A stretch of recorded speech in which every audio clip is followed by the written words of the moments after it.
5:45 p.m. in Loum in the Mungo division of the Littoral region of Cameroon, same time in Douala, Cameroon's economic capital city. Ladies and gentlemen, welcome to the primetime newscast on Equinoxe television with me, Armstrong Sanda. In our top stories, as Cameroon navigates its complex political landscape, the Roman Catholic Church is walking a tightrope, with some clerics prioritizing peace and others pushing for justice and truth, while some Roman Catholic priests and bishops in Cameroon are urging for peace. Others on their part argue that there is no peace without justice, sparking a heated debate on the church's position on Cameroon's politics. We tell you more on this and other interesting stories in this edition of the news. Ladies and gentlemen, once again, welcome.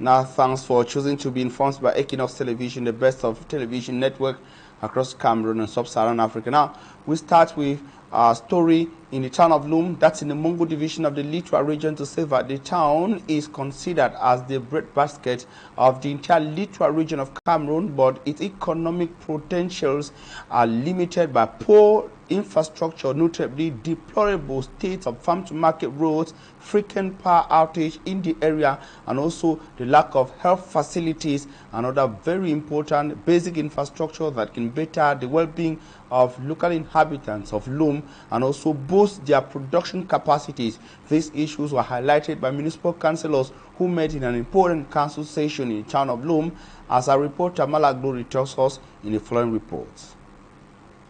The town is the region's main food supplier, though it struggles with access due to inadequate road networks. Also, lack of constant electricity supply, potable water, health facilities, hygiene and sanitation.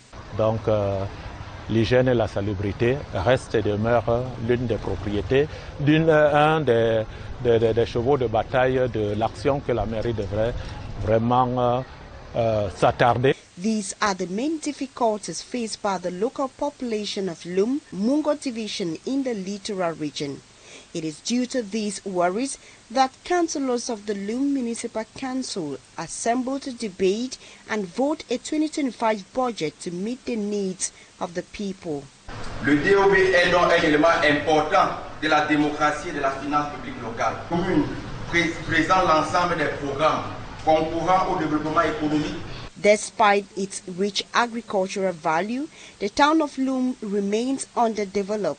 La décentralisation actuellement c'est un leurre. According to Mayor Guy Wambo, the decentralization process is hampered by insufficient financial resources, limited administrative autonomy, and the slow pace of the actual transfer of powers and technical means from the central government. Même si vous avez détruit quelqu'un parce qu'il a construit sur une route, n'importe quel kidam peut extraire le maire en justice et il est obligé de répondre. The session ended with councillors calling on the authorities to provide the town of Loum with waste collection vehicles and also a dump site to ensure a clean city and also to secure the health of residents. And still on municipal news, while the town of Loum is faced by a disturbing lack of road infrastructure, the city of Douala on its part is being preoccupied, and authorities say they are deeply preoccupied by the irresponsible attitude and behavior of commercial motorbike riders who in most cases do not respect the road signs and codes as they transport persons from one area of the city to another. This preoccupying issue is being handled and tackled by the city mayor of the city of Douala, who says he's launched an initiative to train some 1,000 commercial motorbike riders to give them the ability to be able to circulate normally across the city. We have details with Cedric Chakuchu. In a note, the Douala City Council announced the training of 5,000 commercial motorbike riders in the city of Douala, a measure aimed to professionalize the commercial motorcycle transport sector in the city. This measure is taken in the frame of our project named Professionalization and Modernization of this sector of activity, and it's the transport sector by motor taxi. Our objective was to ameliorate the services Because they are working already. They are working already. They are on the field already. And the minimum is to ask them for the prevention of more accidents is to help them who have to be well formed. However, some commercial motorbike riders express worries on this measure, raising the fact that training them is not a solution to the difficulties they face when exercising their activity. Nous, en tant que secteur de mototaxi, nous avons... Those of us in the commercial motorcycle transport sector have other problems that the City Council can solve. We welcome this initiative from the City Council, but we want opportunities to leave this sector, which puts us in danger. Permettre de quitter sur le secteur, parce que sur le secteur de cette mototaxi, nous n'avons aucune couverture sociale ni d'assurance. We aren't insured or affiliated with the National Social Security Fund. I think the City Council could have helped us in this regard. L'entreprise qui peut nous embaucher pour qu'on nous diminue dans le secteur, pour plutôt avoir une couverture sociale, parlant même de la CNPS. Some passengers on their side expressed mixed feelings. Some welcome this initiative, though to them more is still to be done. C'est ça, parce qu'il y a beaucoup de gens qui conduisent sans formation et tout ça. It's a good thing. There are many people driving without a license or training, but the City Council can do better. I don't think this will reduce the number of accidents on our roads. Où les institutions vont se concentrer tellement dessus, parce que normalement quand on fait la moto, Mais un usager doit forcément... I will feel safer if I came across a trained commercial motorcycle driver. He will know how to ride his motorcycle to avoid unnecessary accidents. Circulation inutile, puisque celui qui sera sur la moto sera assez bien formé. In the context of a lack of employment and a lack of urban transport, the commercial motorcycle sector has become an essential alternative for thousands of Cameroonians, both in cities and rural areas. Now, if you have ever been to the city of Douala and left with a dishonorable impression of a commercial motorbike rider, then you are not alone. The city mayor, Roger Mbassadine, thinks the same, and that's the purpose of the initiative aimed at professionalizing the sector. Now, still on the road, the government of Cameroon has ordered an investigation into the management of the road funds, a body that is responsible for financing road maintenance across the National Triangle. According to a correspondence from the Prime Minister's office on the matter, the institution is regular or is plagued by governance problems. An announced audit of the road fund covers a 3-year period and reiterates the malpractices regularly highlighted within the organization in recent years. But what can the announced audit do in order to better the road fund is the content of this report compiled by Equinoxe. No recruitment of a new staff and no laying off of employees, particularly those currently in service. It is a status quo that the government is requesting regarding human resources at the road fund. This freeze is necessary for the purposes of an inquiry, investigation and transparency process, according to the Prime Minister, whose statement is being conveyed by his Secretary General. The audit aims to shed light on certain widely criticized governance issues within the organization, as stated in the letter. The period in question is 2022 to 2025, a period marked by a legal action taken by the Ministry of Public Works, which highlights an unexecuted contract worth nearly 1 billion francs CFA, implicating the structure.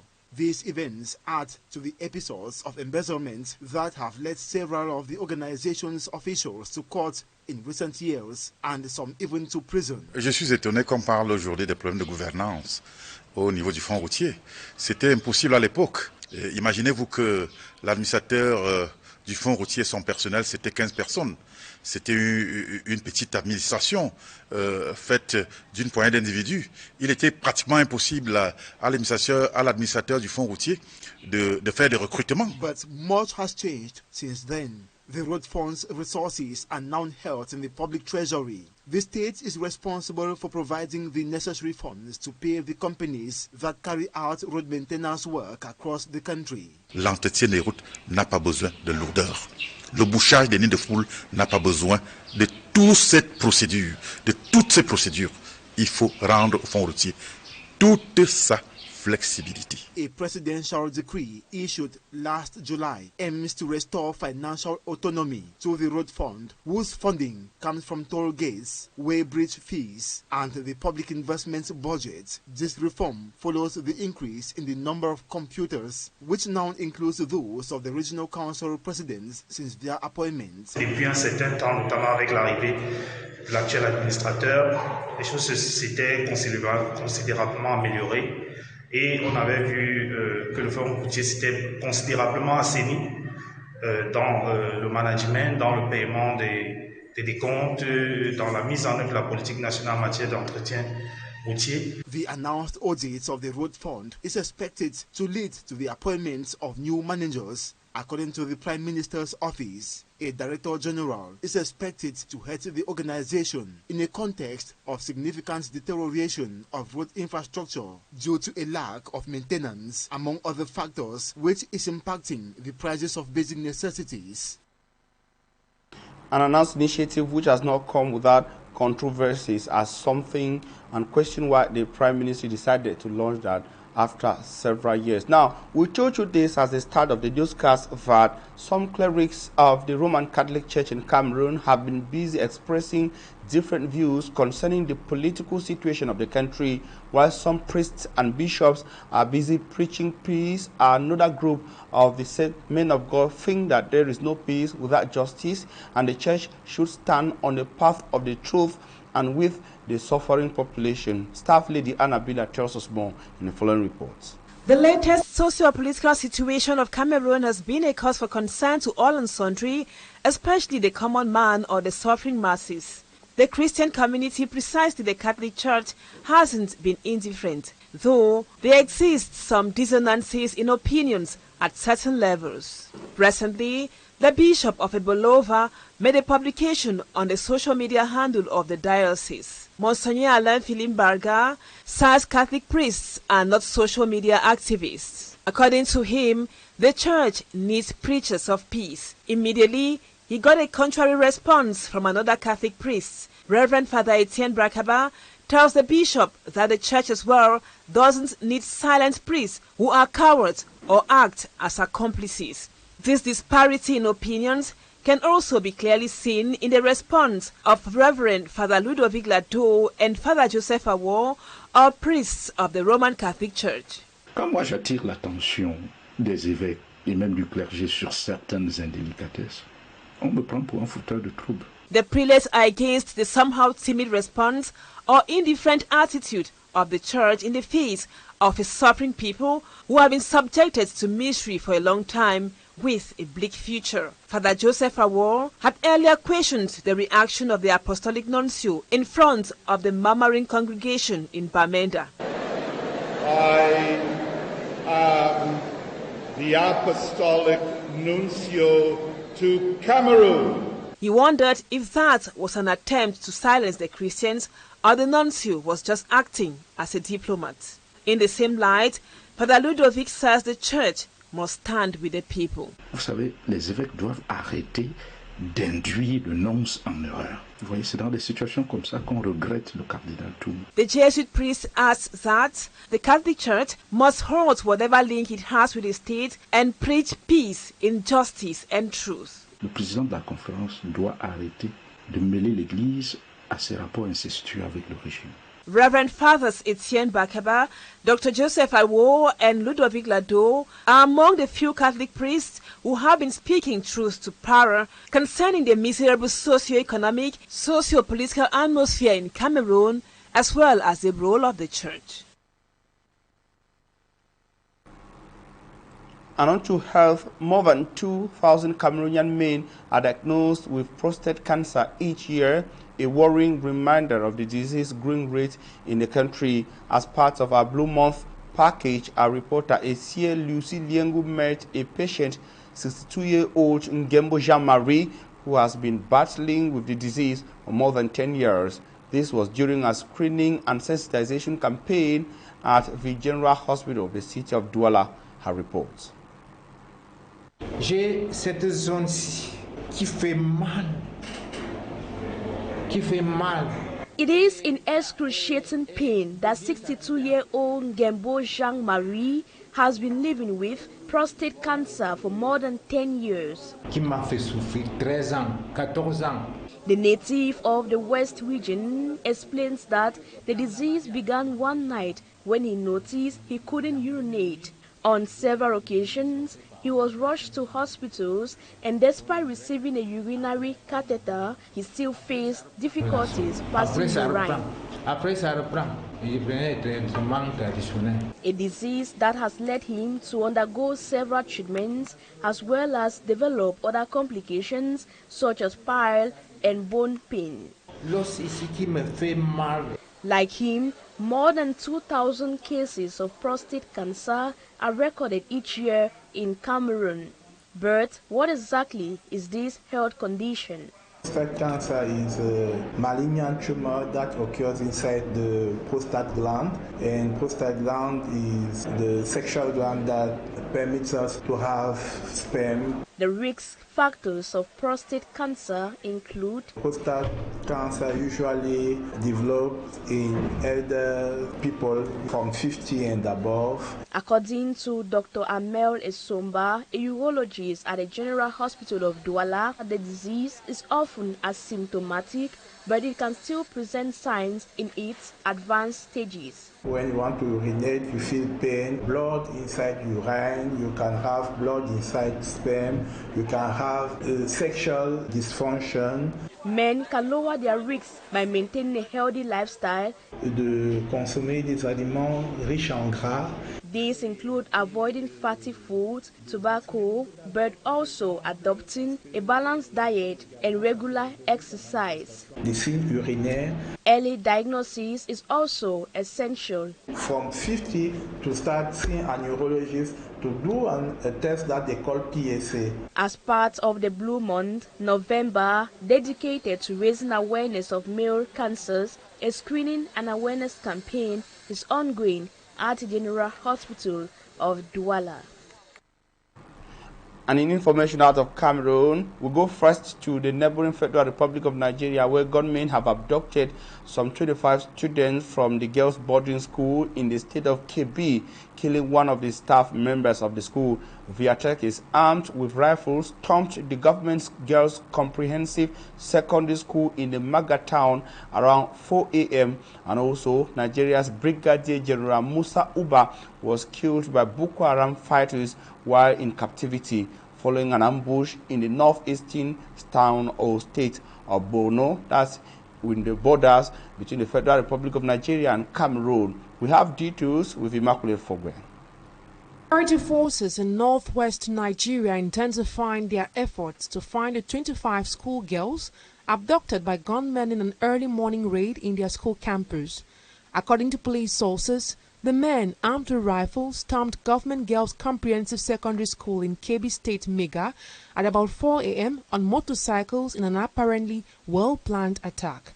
Attackers exchanged gunfire with police before scaling the perimeter fence and abducting the students. Their assailants killed the school's vice principal during the attack. No group has claimed responsibility for abducting the girls. On Tuesday, security teams swept nearby forest where gangs often hide, while others were deployed along major roads leading to the school. Monday's raid was the second mass school abduction in Kebbi in 4 years, following a June 2021 incident when bandits took more than 100 students and staff members. Still in Nigeria, the president has confirmed that Brigadier General Musa Uba was killed by a terrorist group while in captivity, days after the senior official was kidnapped by Boko Haram faction ISWAP militants following an ambush in northeastern Borno state that also killed 4 soldiers. President Bola Tinubu confirmed Brigadier General Musa Uba's death in a statement released by his spokesperson Bayo Onanuga on Tuesday. The president offered his condolences to the military and the families of other soldiers who were ambushed and killed last Friday. The United Nations World Food Programme warned on Tuesday that it will only be able to assist 1/3 of the approximately 318 million people who will need food aid in 2026 due to lack of funding. They warned that The reduction in international humanitarian funding will force the World Food Programme to focus food assistance on about 1/3 of those in need, corresponding to 110 million people. The World Food Programme and the UN Food and Agriculture Organization had already warned last week that millions of people worldwide could face hunger or risk of hunger. The institutions also warned that the situation is worsening in 16 critical areas experiencing acute food insecurity, including Haiti, Mali, Palestine, and Sudan. That report brings us to the end of this bilingual edition, or rather this edition of news in the English language on Equinoxe Television. We thank you immensely for your keen attention. We urge you to stay connected to interesting programs on your #1 television network. Our next edition of news will be at 8 p.m. That will be in the French language. But for me, I'll be back here tomorrow at 6 p.m. Take the rendezvous and have a nice day.